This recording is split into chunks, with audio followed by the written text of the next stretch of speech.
тот день волонтер приюта для животных по имени Кейти получила сообщение о том, что на улице сидит пес, который не может убежать, поскольку цепь не позволяет ему сделать лишние движения. Узнав об этом, женщина немедленно отправилась спасать брошенного пса вместе с напарником.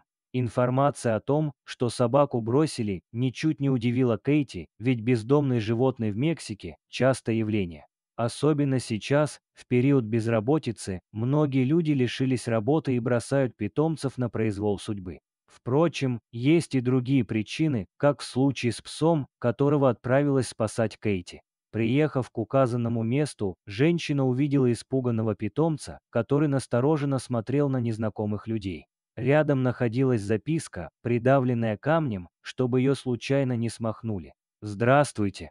Пожалуйста, возьмите меня к себе.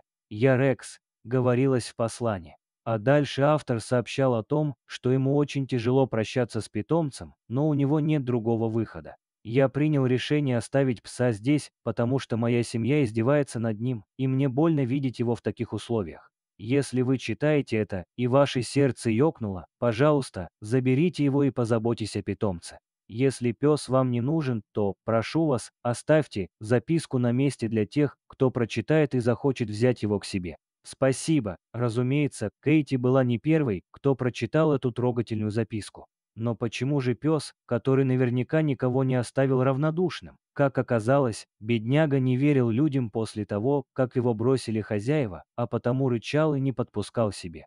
Чтобы установить контакт с Рексом, Кейт попыталась дать ему еды, но даже запах пищи не отвлек собаку, которая дрожала от страха. Тогда женщине пришлось надеть защитные перчатки на тот случай, если пес решит ее укусить. К счастью, когда Рекса удалось освободить, его настроение сразу улучшилось.